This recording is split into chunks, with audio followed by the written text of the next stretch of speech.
There is a kind of intelligence that isn't measured in IQ tests. It doesn't show up in grades or promotions, or the speed at which someone talks. It is invisible to the usual metrics. It is the ability to think about thinking, to step outside your own mind and watch it work, like a mechanic listening to an engine, identifying the misfire before the breakdown. This is metacognition, and it is rare.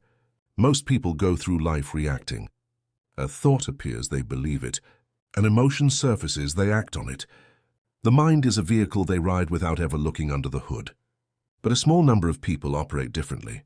They have built a second floor inside their own head. From there they watch, they audit. They question not just what they know, but how they know it.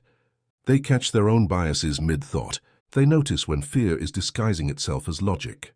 They can abandon a failing strategy without ego getting in the way, because they see the strategy as a tool, not an identity. This is not intelligence as speed. It is intelligence as depth. What follows are the signs of this rare capacity, the markers that separate surface-level intellect from the kind that sees the machinery beneath every thought, every decision, every belief. Part 1. The architecture of the invisible. Let's strip away the fluff. Most intelligence, as society defines it, is just memory. It is knowing that Paris is the capital of France. It is solving a math problem you were taught yesterday. It is absorbing the world as it is given to you. That is not power. That is storage. The intelligence we are talking about today lives on a different floor of the building. Metacognition. It is the ability to think about thinking, to hold a thought in your hand like a knife, turn it over and ask, why did I just think that? Was that true? Or was that a bias? Was that logic, or was that fear wearing the mask of logic? Now imagine living with that scanner turned on, 24 hours a day. You're at a dinner party. The table is loud, people are laughing. Someone makes a political statement. The crowd nods. While everyone else is absorbing the statement as fact, your mind is split in two. One part of you hears the words. The other part is watching yourself react to the words. You feel the emotional pull. You feel the desire to agree just to keep the peace. You see the logical fallacy hidden in the rhetoric, and you decide to say nothing, not because you are shy, but because you realize that engaging would require you to either lie, which your internal monitor rejects, or tell the truth, which would shatter the fragile social illusion. So you sit, silent, observing, and they look at you and they think he is weird. She is quiet. But you aren't quiet. You are processing. You are running a diagnostic on the entire ecosystem of the room. This is sign number 1, high-fidelity self-monitoring. You don't just have feelings. You track the origin of those feelings. Most people wake up angry and assume the world is bad. You wake up angry and you pause. You ask, is this anger justified by external events, or did I sleep poorly? Is this about the person in front of me? Or is this about a memory from 10 years ago that just got triggered? You are your own scientist, your own lab rat. And here is where the isolation begins. Because try explaining that to a coworker. Try saying, sorry, I can't focus on your story about the office printer right now because I am currently debugging a recursive loop in my own mind. They will look at you like you have 3 heads. So you learn. You learn that the external world is noise. Noise breaks the signal. Noise makes you lose the thread of your internal audit. So you seek solitude, because the signal is that valuable, and maintaining it requires space. Part 2. The compass that needs no crowd. Now let's talk about the second sign, the one that terrifies the systems of power around you. Intellectual autonomy. Society runs on a currency called social validation. It is how we price ideas. If 10 people believe it, it must be valuable. If 1 million people retweet it, it must be true. This is efficient for the herd. It allows the herd to move fast, but it is poison to the metacognitive mind. You have built something else, an internal rubric, a compass. You don't look to the crowd to tell you if an idea is good. You look at the idea itself. You stress test it against your mental models. You run simulations. You ask, does this hold up under pressure? Does it work in the real world, or does it just feel good to say? Here is the bold truth they won't tell you. Most of what everyone knows is wrong. It is wrong because it was never tested. It was passed down, it was inherited. It was convenient. The lone wolf walks into a room. Everyone is nodding.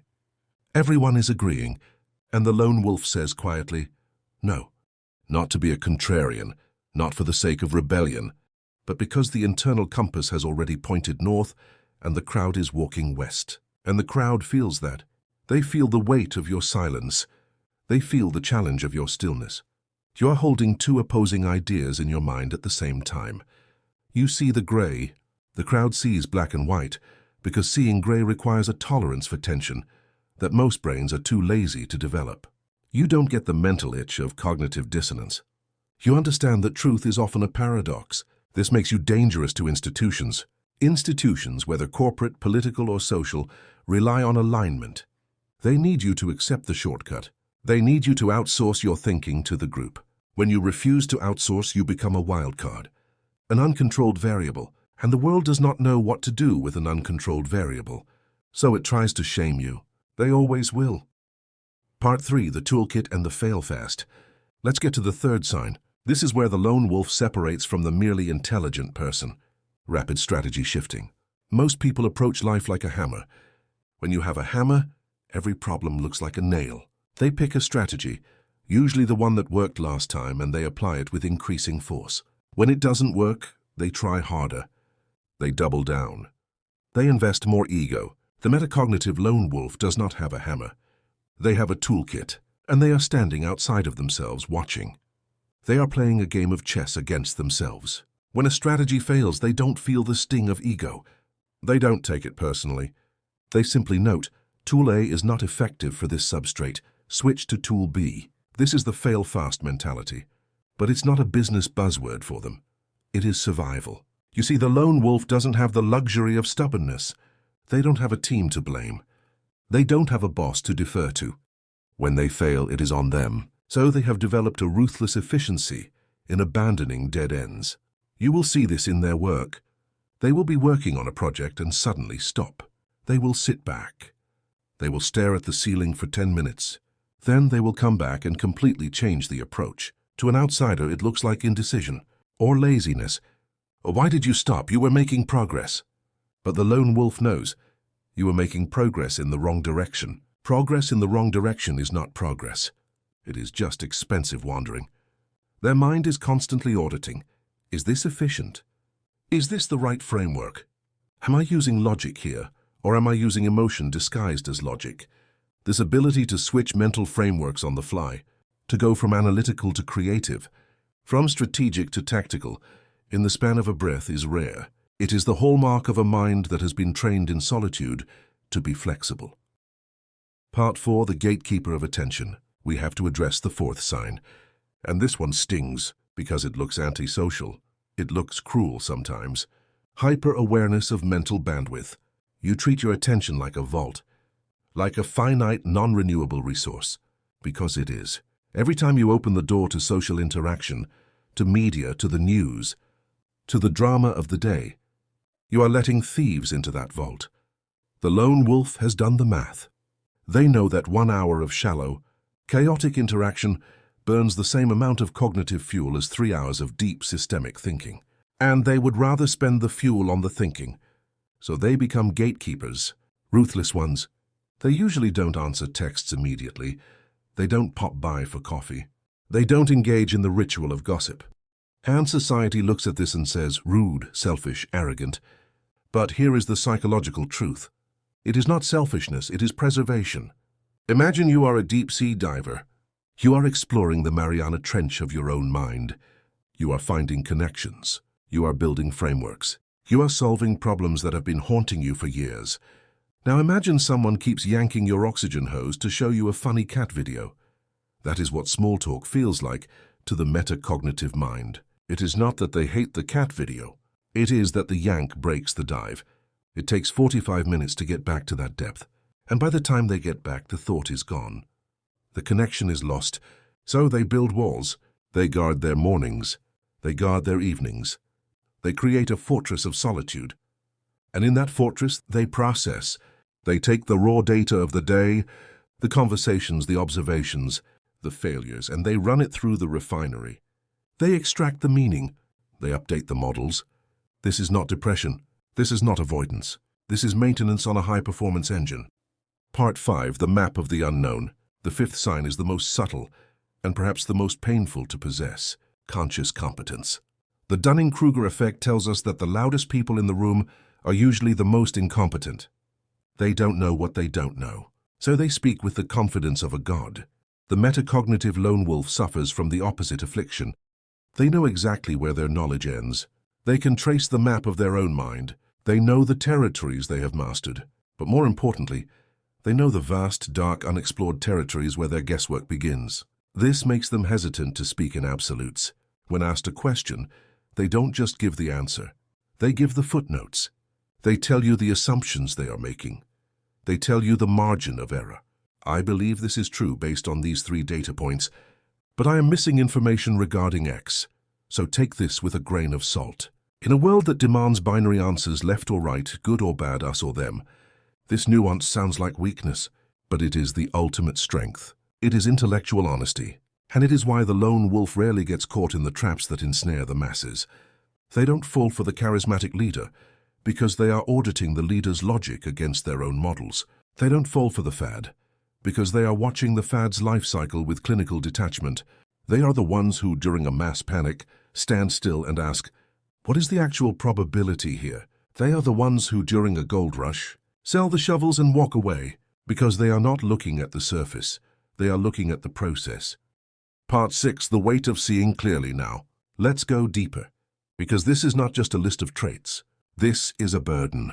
There is a psychological impact to possessing this type of intelligence that is rarely discussed. Imagine walking through life with a clarity that others lack. You see the strings. You see the manipulations.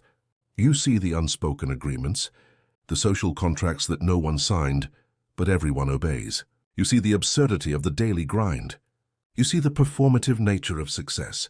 You see the way people trade their authenticity for a seat at the table. And you are standing outside the window looking in. At first it feels like power. And it is power. But after a while it starts to feel like loneliness. Because when you see the matrix, you can't unsee it. You try to connect, you try to explain, but language fails. How do you explain to someone that they are arguing about a problem that doesn't exist? How do you explain that their anxiety is manufactured by a system that benefits from their fear? You can't. And so you retreat. This is the paradox. The very tool that gives you clarity also isolates you. You are too aware to fit into the comfortable boxes. You are too honest to play the game. You are too curious to stop asking the questions that make everyone else uncomfortable. You become a ghost. You exist in the world but not of it. And the world, sensing this, tries to punish you. It sends you messages. You need to be more social. You need to relax. You need to stop thinking so much. But what they are really saying is, your presence makes me aware of my own unconsciousness, and I don't like that feeling. Part 7. The philosophical route. Let's get philosophical for a moment. Why does this type of intelligence exist? Evolutionarily speaking, it doesn't make sense. Humans are tribal creatures. We survived by fitting in. The outcast usually starved. So why is there a small percentage of the population that is wired to reject the tribe's thinking? Perhaps it is the safety mechanism. Perhaps the species, in its collective wisdom, plants a few seeds of dissent in every generation. A few minds that are immune to the propaganda. A few eyes that refuse to close when the lullaby plays. You are the immune system of the social body. When the body goes haywire, when it starts to believe lies that threaten its survival, the immune system kicks in. It rejects the infection. And the infection, in this case, is groupthink. The lone wolf stands apart not because they are broken, but because they are functioning exactly as intended. They are the ones who preserve the knowledge when the library burns. They are the ones who remember the old ways when the new ways prove deadly. This is why the world tries to break you. Not because you are wrong, but because your existence is a mirror, and most people hate mirrors, because mirrors show the truth. Let's bring it back to the core. You have a rare form of intelligence, metacognition. You can think about your own thinking. You can audit your biases.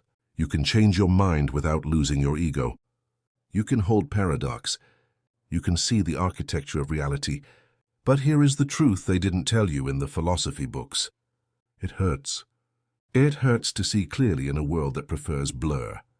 It hurts to know that most of the suffering around you is self-inflicted and unnecessary. It hurts to be the only one in the room who realizes the ship is sinking, while everyone else argues about the quality of the ice sculptures. But pain is not the enemy. Unconsciousness is the enemy. Your pain is a signal. It is your system telling you that the environment is misaligned with your nature.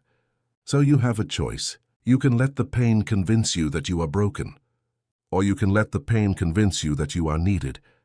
The world is drowning in noise. It is drowning in reaction. It is drowning in algorithms designed to exploit its cognitive biases.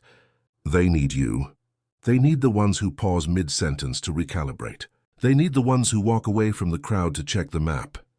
They need the ones who aren't afraid, because they are more committed to the truth than to their ego. You are not a mistake. You are a correction. So you've just walked through 5 signs. You didn't just read words. You held them up against your own life. You felt the sting of recognition in some. Maybe all, maybe only one. So here's the real question. The one the algorithm won't ask, but I will. How many of these signs do you actually have? Comment down below. Are you the metacognitive lone wolf? If you are, your internal auditor already knows.